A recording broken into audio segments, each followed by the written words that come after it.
លោកអ្នកនាងជាទីមេត្រីតទៅនេះយើងសូមជូនកម្មវិធីពិសេសស្ដីអំពីកម្មវិធី Idea Talk នៃសារព័ត៌មាន Cambodia Daily ហើយរាត្រីនេះវាគ្មានរបស់យើងគឺមានលោក Phil Robertson នាយក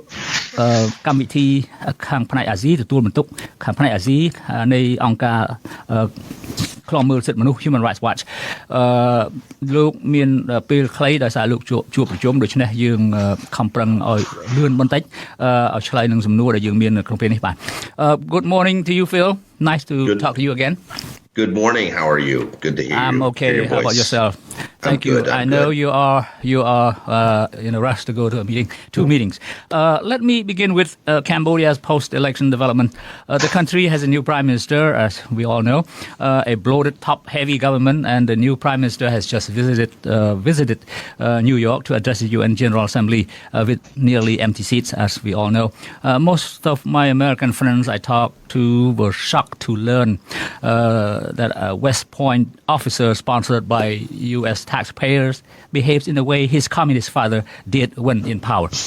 Now let's talk about bilateral U.S.-Cambodia relations. Where do you think we are at right now? Is it a new low, a new high, or the same as past years? Well, it's very clear that the Biden administration is trying to play games with Hun Manet. They somehow think that they're going to be able to pull him away from his father and from the entire political construction of the Cambodian People's Party to do something different. And we keep trying to tell them that, in fact, Hun Manet is basically the same as his father, that we're dealing with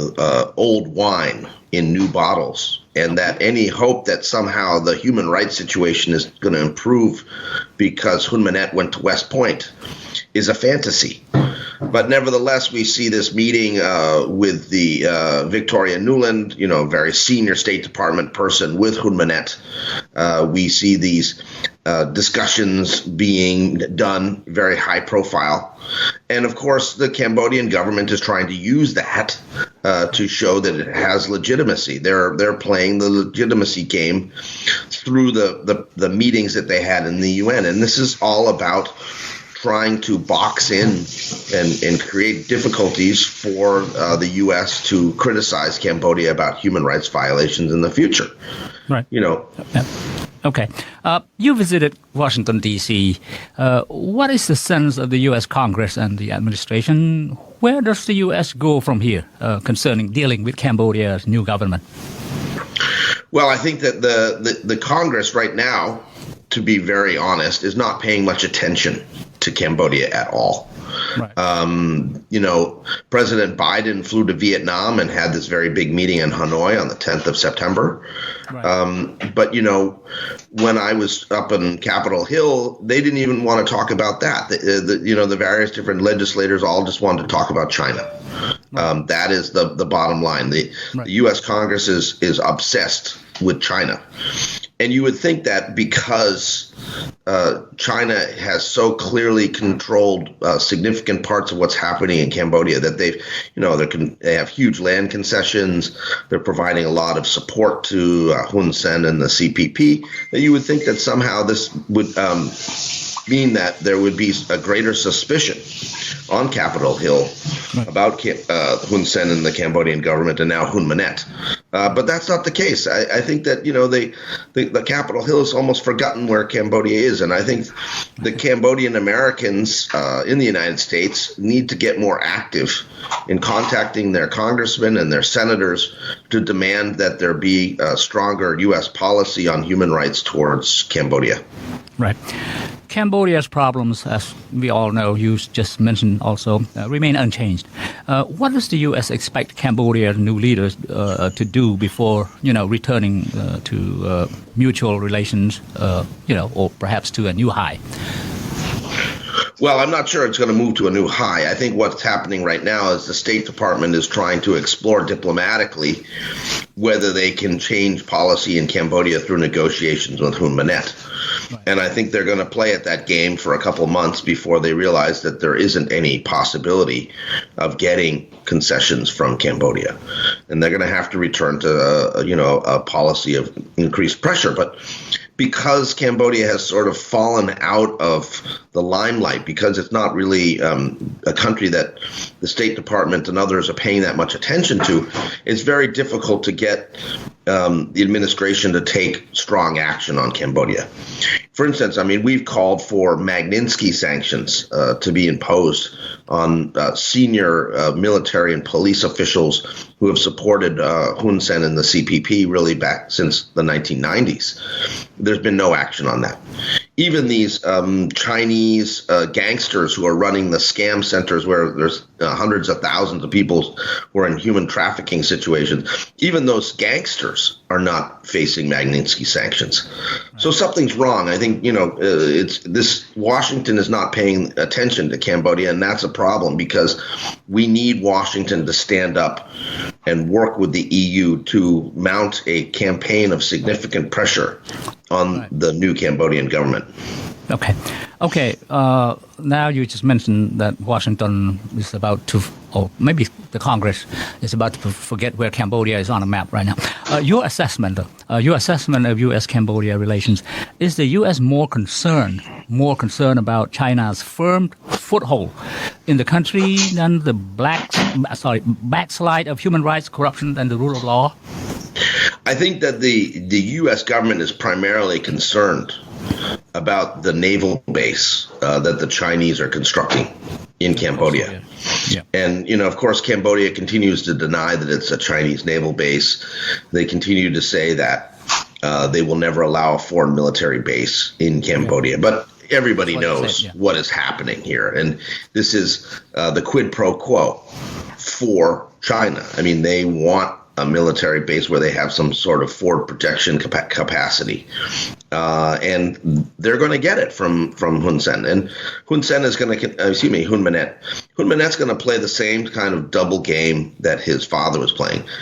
saying one thing to the West while saying another thing to the Chinese and to the Vietnamese. That's not going to change. The big question is whether we're going to see political courage in Washington to actually call them out on it, or whether we're going to continue to have this policy where they continue to, play along, say a few critical things now and again about this case or that case, but really don't do anything substantive to try to change the human rights abusing dynamic that exists in Cambodia. Right. I mean, we even have a very prominent U.S. citizen who is, in prison for a long period of time.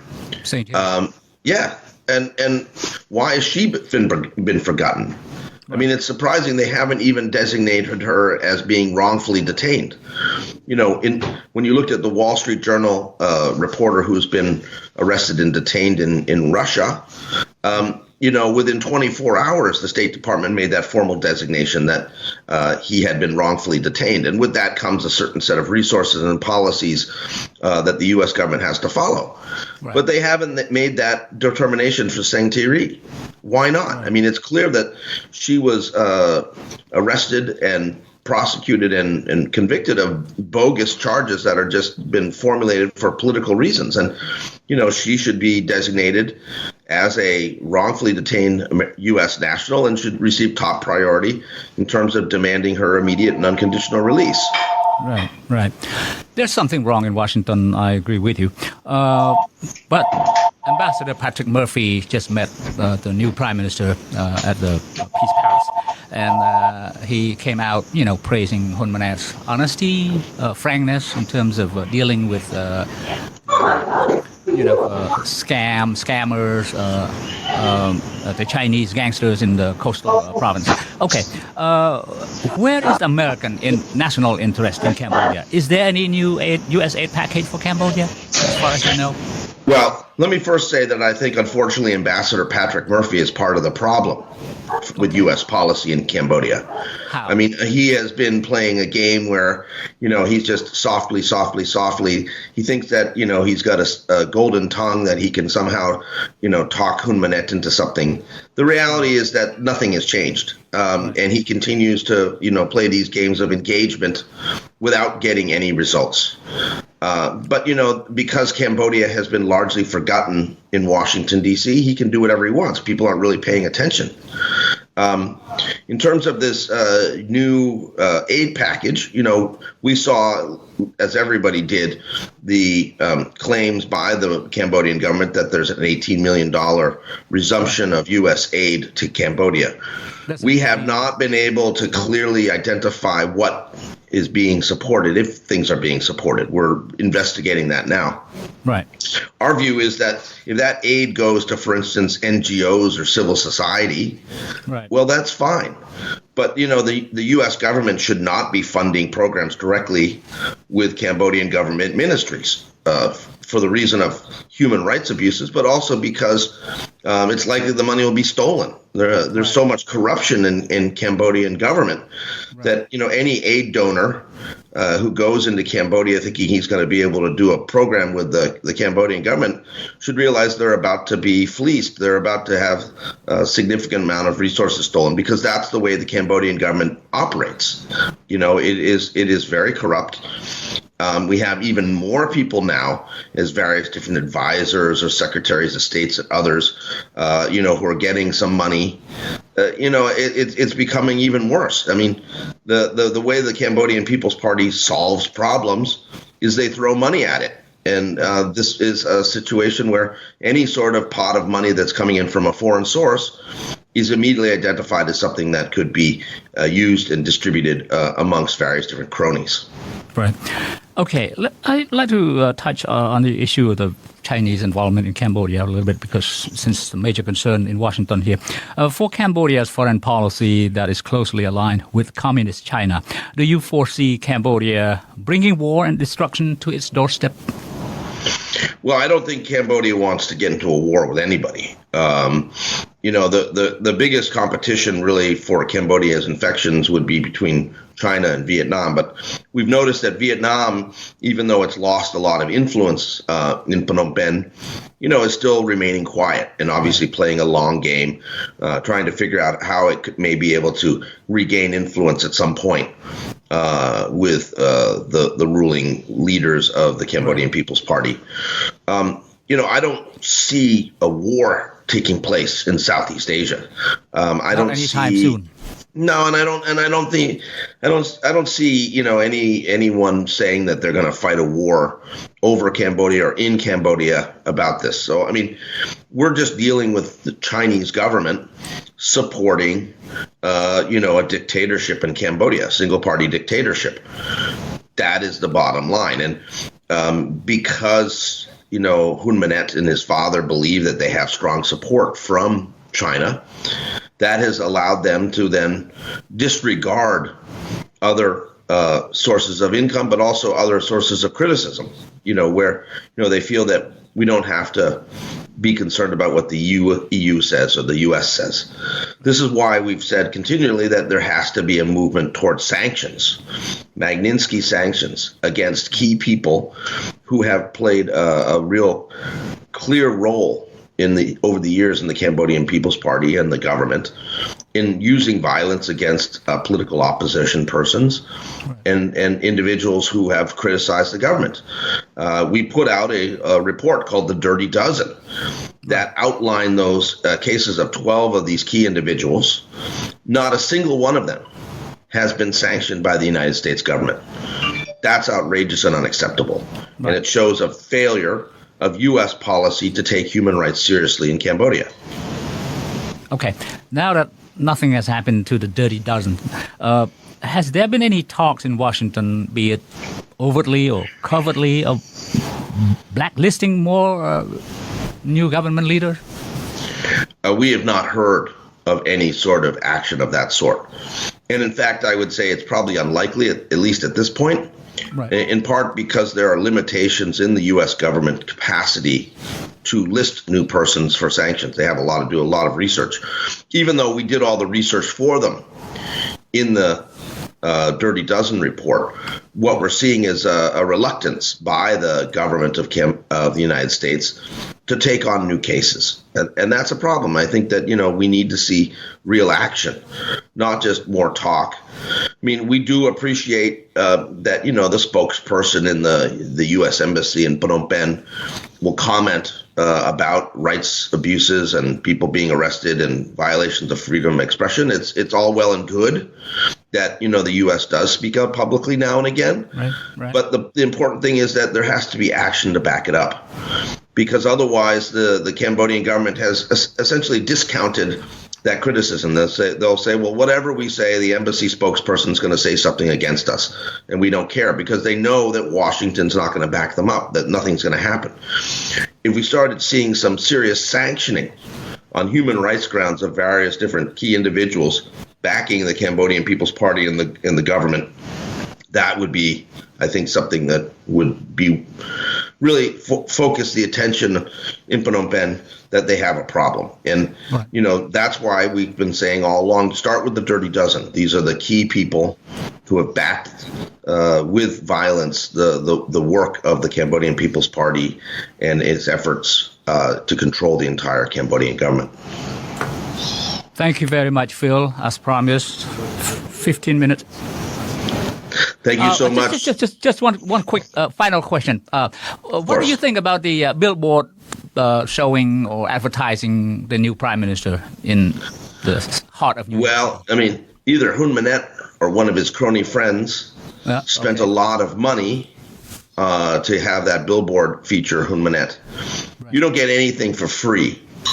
in New York. And, the fact that they're maintaining that somehow this was given to Hun Manet for free is a fantasy. Everything in New York is cash on the barrelhead. You want something, you pay for it. And, advertising like that doesn't come cheap. Right. So someone spent a lot of money for that advertisement. And I'm sure Hun Manet was thrilled. And that's precisely what that Okna or that crony was anticipating, that he was going to do something that would make Hun Manet happy, so that Hun Manet will do him some favors later on. Sure. And, this is the pay-to-play game that exists in Cambodia all along. All right. Thank you very much, Phil. I appreciate it. Thank you for coming on our program on your busy schedule. And thank you so much. Safe return, okay? Okay. Take care. All right. Thank you. Thank you. Bye. Bye. លោកអ្នកនាងទស្សនិកជនជាទីមេត្រីអំបញ្ញមិញនេះជាកិច្ចសម្ភាសជាមួយលោក Phil Robertson នាយករងផ្នែកកិច្ចការអាស៊ីនៃអង្គការឃ្លាំមើលសិទ្ធិមនុស្ស Human Rights Watch លោកអញ្ជើញមកបំពេញបេសកកម្មនៅរដ្ឋធានី Washington ហើយយើងបានព្យាយាមសាកសួរលោកតើលោកយល់យ៉ាងម៉េចដោយសារលោកជាមនុស្សតាមដាននៅលើរឿងសិទ្ធិមនុស្សលទ្ធិប្រជាធិបតេយ្យការគោរពច្បាប់ទម្លាប់សិទ្ធិសេរីភាពនៅក្នុងប្រទេសកម្ពុជាយើងបានសាកសួរលោកហើយយើងក៏បានធ្វើព័ត៌មានជាច្រើនដែរមកហើយនោះគឺថាលោកអត់មានសង្ឃឹមអ្វីថាលោកនាយករដ្ឋមន្ត្រីថ្មីតពូជតអំបូរពីឪពុកនឹងធ្វើអ្វីឲ្យវាមានការប្រែប្រួលផ្លាស់ប្ដូរគួរឲ្យកោតសរសើរឬកត់សម្គាល់នោះទេលោកនឹងដើរតាមមាគ៌ាដែលឪពុកលោកត្រួសត្រាយទុកមកឲ្យហើយម្យ៉ាងទៀតនោះរដ្ឋការក្រុង Washington បច្ចុប្បន្ននេះទាំងសភាទាំងរដ្ឋាភិបាលលោក Biden ហ្នឹងក៏ដូចជាមិនសូវខ្វល់ខ្វាយយកចិត្តទុកដាក់រឿងខ្មែរផងលោក Phil Robertson និយាយថាមន្ត្រីអាមេរិកនៅរដ្ឋធានី Washington នេះហាក់បីដូចជាចង់ភ្លេចថាប្រទេសកម្ពុជាហ្នឹងនៅត្រង់ណាទៅហើយគេមិនបានលើករឿងស្ទុកសោកទាំងឡាយនៅក្នុងប្រទេសកម្ពុជាហ្នឹងយកមកនិយាយញឹកញាប់នោះទេហើយសូម្បីតែពលរដ្ឋអាមេរិកកញ្ញាសេងធារីដែលគេយកទៅដាក់ទោសបីឃុំឃាំងដាក់ពន្ធនាគារដោយខុសច្បាប់តាមភាសារបស់លោកខាងច្បាប់អន្តរជាតិថាមិនស្របច្បាប់នោះក៏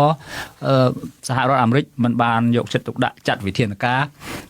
ធ្វើយ៉ាងណាយ៉ាងណីដើម្បីឲ្យដោះលែងកញ្ញាសេងធីរីនោះដែរវាខុសពីពលរដ្ឋអាមេរិកដទៃដែលគេចាប់ចងដាក់ពន្ធនាគារនៅប្រទេសរុស្ស៊ីក្រុង Washington ហាក់បីដូចជាមានវិធានការភ្លាមចាត់ការភ្លាមមានធនធានធ្វើយ៉ាងណាយ៉ាងណីដាក់ទណ្ឌកម្មបែបណានោះនៅពេលដែលពលរដ្ឋអាមេរិកដទៃទៀតមានបញ្ហានៅក្នុងប្រទេសរុស្ស៊ី រីឯពលរដ្ឋអាមេរិកមានបញ្ហានៅក្នុងប្រទេសកម្ពុជារដ្ឋការក្រុង Washington ហាក់បីដូចជាបិទមាត់ម្យ៉ាងទៀតនោះគឺលោកប្រធានាធិបតី Biden នឹងក៏បានធ្វើដំណើរទៅក្នុងប្រទេសទៅកាន់ប្រទេសវៀតណាមហើយផ្សារភ្ជាប់ទំនាក់ទំនងទាំងឡាយនោះដូច្នេះរឿងដែលគេយកចិត្តទុកដាក់បំផុតនោះគឺមិនមែនរឿងសិទ្ធិមនុស្សរឿងប្រជាធិបតេយ្យអីប៉ុន្មានទេនៅក្នុងប្រទេសកម្ពុជាបើសិនជាគេយកចិត្តទុកដាក់ខ្លាំងក្លានោះគេនឹងមានវិធានការមានធនធានមានមនុស្សម្នាសម្រាប់ធ្វើកិច្ចការខាងនោះពេញដៃពេញជើងហើយគេយកចិត្តទុកដាក់នៅប្រទេសកម្ពុជាគឺរឿងមូលដ្ឋានកងទ័ពមូលដ្ឋានយោធាចិនដែលក្រុង Washington គេចាប់អារម្មណ៍ហើយគេនិយាយច្រើនគឺរឿងជាមួយនឹងចិនទៅវិញទេបាទហើយបន្ទាប់មកទៀតនោះគឺថារឿងសិទ្ធិមនុស្សហើយរឿងការប្រើប្រាស់ធនធានជំនួយពីសហរដ្ឋអាមេរិកក៏លោកថាយកមន្ត្រីរដ្ឋាភិបាលយករឿងខ្លះទៅនិយាយមិនត្រឹមត្រូវដែរពីព្រោះជាលុយដែលនៅក្នុងកញ្ចប់ថវិកាពីសម័យមុនឆ្នាំសារពើពន្ធមុនដែលគេតម្រូវឲ្យទៅប្រទេសកម្ពុជាប៉ុន្តែជំនួយនេះ18រៀល17រៀល18លានហ្នឹងគឺมันបានយកឲ្យទៅរដ្ឋាភិបាលប្រើប្រាស់ទេគឺយកជួយទៅខាងអង្គការសង្គមស៊ីវិលដែលជួយកិច្ចការងារមនុស្សធម៌សប្បុរសធម៌ខាងសុខាភិបាលក្តីខាងកសិកម្មខាងបរិស្ថានក្តីទៅវិញទេมันបានជួយដល់រដ្ឋាភិបាលទេហើយរឿងយ៉ាងវិញទៀតនោះដោយសារពេលវេលាខ្លីយើងនៅមានព័ត៌មានសំខាន់ៗច្រើនទៀតដែលត្រូវជម្រាបរឿងជួលរូបផ្ទាំងប៉ាណូនៅបូរីញូវយ៉កតែតាំងពាណិជ្ជកម្មលោកនាយករដ្ឋមន្ត្រីថ្មីហ៊ុនម៉ាណែតនោះគឺលោកថានៅបូរីញូវយ៉កបើអ្នកណាដឹងអ្នកណាមិនដឹងមិនដែលអ្វីគឺថាមិនចាយលុយនោះទេគ្មានអ្វីបានដោយមិនបងលុយបងកាក់នោះទេហើយតម្លៃរបស់វាក៏មិនថោកដែរក៏ប៉ុន្តែទំនងជាអ្នកដែលចង់បានការជិតស្និទ្ធចង់បានឲ្យលោកនាយករដ្ឋមន្ត្រីថ្មីហ៊ុនម៉ាណែតកោតសរសើរប្រហែលជាគេចេញលុយជួលប៉ាណូនឹងដាក់រូបលោកហ៊ុនម៉ាណែតនឹងបង្អួតគេទៅប៉ុន្តែទោះជាយ៉ាងណាក៏ដោយការចំណាយលុយឥតប្រយោជន៍ប៉ុន្តែទំនងជាបាទហើយមួយវិញទៀតលោកនិយាយអំពីលោកទូតឯកអគ្គរដ្ឋទូត Patrick Murphy នៅប្រទេសកម្ពុជាដែលជាតំណាងឲ្យក្រសួងការបរទេសនៅក្នុងប្រទេសកម្ពុជាតំណាងរដ្ឋាភិបាលលោក Biden ហ្នឹងលោក Phil Robertson មានប្រសាសន៍ថាលោកឯកអគ្គរដ្ឋទូត Murphy យូរទៅលោកហាក់បីដូចជាคล้ายទៅជាមនុស្សម្នាក់ដែលគេហៅថាលេងល្បែងជាមួយនឹងរដ្ឋាភិបាលនាយករដ្ឋមន្ត្រីតាំងពីចំនួនលោកហ៊ុនសែនរហូតដល់មកកូនទៀតហ្នឹងដោយសង្ឃឹមថាអាចនឹងនិយាយបញ្ចុះបញ្ចូលឲ្យអ្នកទាំងឪពុកទាំងកូនហ្នឹងអាចវិលមករកដោយថាផ្លូវមិត្តភាពដែលអាមេរិកកាំងចង់បាននេះវិញក៏ប៉ុន្តែលោកថាជាការស្រមើស្រមៃពីព្រោះលោកហ៊ុនម៉ាណែតក៏នឹងធ្វើតាមឪពុកដែរដូច្នេះលោក Patrick Murphy ហ្នឹងគាត់គ្រាន់តែជាមន្ត្រីមួយដែលយូរទៅដូចជានិយាយប្រឡំដោយថាមិនច្បាស់លាស់សន្សំសុខសន្សំស្រួលជាមួយនឹងរាជរដ្ឋាភិបាលប្រទេសកម្ពុជានឹងទៅវិញទេទៅថាឲ្យជួយអ្វីក៏ជួយមិនជាដុំកំភួនបានដែរហើយខ្លាយទៅជាមនុស្សម្នាក់ដែលថា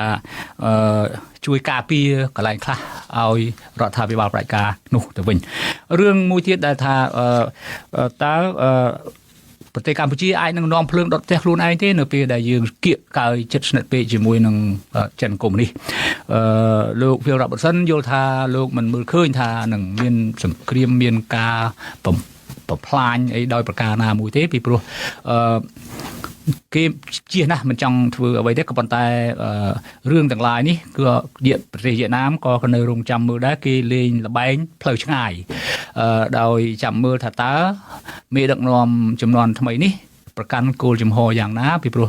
គេសង្កេតឃើញថាប្រទេសវៀតណាមហាក់បីដូចជាបាត់បង់ឥទ្ធិពលខ្លះៗដែរជាមួយនឹងមន្ត្រីក្នុងបកប្រជាជនកម្ពុជាហើយដោយសារតែគោលនយោបាយគេតម្រង់ទៅប្រទេសចិនទាំងស្រុងនោះក៏ប៉ុន្តែប្រទេសវៀតណាមគេនៅស្ងៀម គេឃ្លាំមើលហើយគេមានវិធានការទប់ទល់បើប្រសិនណាជាមានហេតុការណ៍អីមួយកើតឡើងដែលប៉ះពាល់ផលប្រយោជន៍របស់គេលោកនាងជាទីមេត្រីយើងខ្ញុំសូមថ្លែងអំណរគុណលោកនាងដែលបានខិតខំចំណាយពេលវេលាតាមដានស្ដាប់និងទស្សនាកម្មវិធី